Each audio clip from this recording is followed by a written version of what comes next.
Į Druskininkų menų redakciją kreipėsi nepatenkinti druskininkiečiai.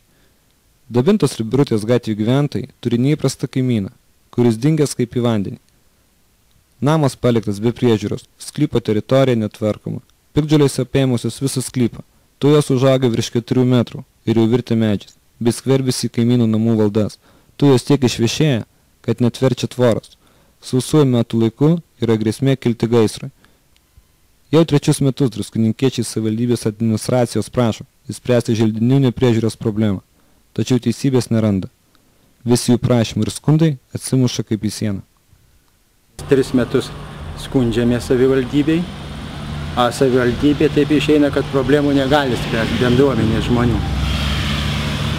Gal ta savivaldybė tik sprendžia kelių šeimų problemas gali spręsti, kai kam prieinama. Tai va ta problema didžiausia, kad ko mes bijom gaisro atžvilgiu pavasarį, šitas miškas, visi parazitai užsiveisi ir niekaip negalim sužinoti, nei kas čia šeimininkas, nei kiek čia tų tarpininkų yra. Nes nėra nei pas ką paklausti, nei kaip sužinoti. Paprasčiausiai yra užveisė parazitais, sugadino visą žolę, piktžolėm ir tavi be reikalo čia įdarbina. Kam to reikia? Kad kažkas savo atkatus dalinas, tai jeigu jie dirba, bet jie nekenkia žmonėm gyventi. Tai problemą norėtum pasakyti ir reikia būtinai ją spręsti. Tujos ant ribos pasodytos, neišlaikyti atstumai, užaugę, niekas jokių problemų nesiima. Visi sėdi tik tais ir laukia, duokit ramiai atlyginimus gauti. Valdinikėje skaitos. Susidaro toks įspūdis, kad administracijos direktoriui Linui Urmanavičiui nebelieka laiko spręsti paprastų žmonių problemų. Negi savivaldybėje trūksta kompetencijos ir specialistų išspręsti šią paprastą problemą. Kreipėmės mes čia daug kartų. Daug kartų aš esu asmeniškai administracijos direktoriui pareiškimą nunešęs.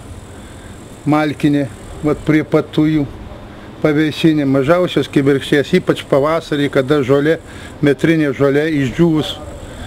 Menkiausios nuorūkos, ar taigi čia eitų visas kvartalas, mediniai namai aplinkui, Malkinės. Reikia kažką tai daryti. Čia šeimininkų nėra, ar čia mūsų miesto valdžia nedirba, ar mes tiesiog, kaimynai, mes čia, nežinom tiesiog ką daryti, pas ką kreiptis. Keli metai mes čia jau kovojam su šitom tujom šitą gyvatvorę, jau tų į kaminus sieks. Labai norisi tikėti, kad šiuos žodžius išgirs gerbiamas Linas Urmanavičius ir padės šiems žmonėms. Kiek galima gaišti laiko ir rašinėti raštus, į kuriuos niekas nereaguoja? Juk savivaldybė privalo padėti.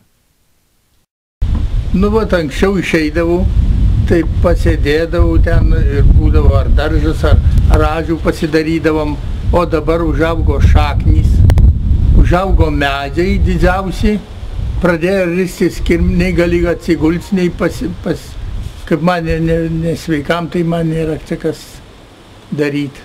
Žolės apžėlė, šaknis išvarė visko ir daržo negalim. Nei daržo pasidaryti galim, nieko negalim. Betgi tai reikia vis tiek kokia tvarka, tai kad būt. Šitokis miškas užaugyta, taigi ne miškas, o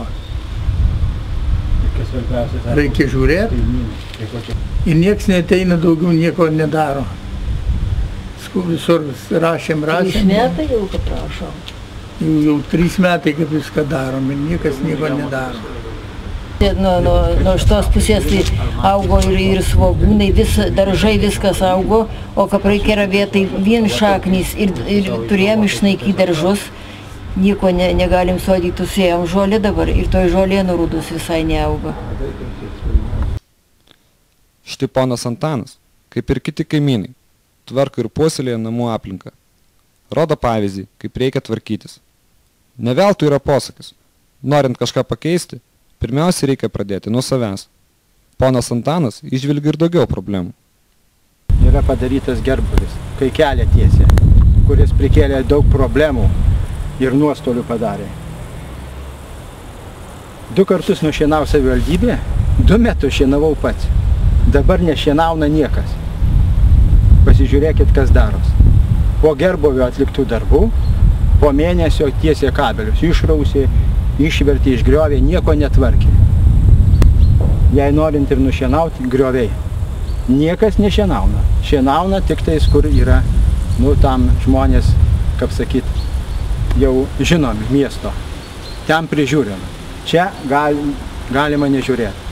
Net kaimo žmonės prisižiūro, tikrai absurdas ir gėda, kad šitaip apleista Druskininkų.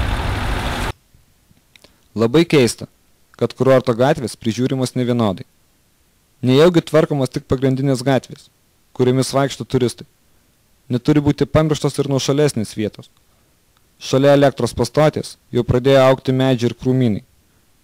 Nejaugi atsakingos tarnybos nieko nemato, o gal nenori matyti? Šiuo reportažu leidinys Druskininkų mėnuo norėjo paviešinti aktualias problemas, kurios miesto valdžiai nėra įdomios. Nejaugi tik viešumas privers savivaldybę dirbti miestelėnų labui.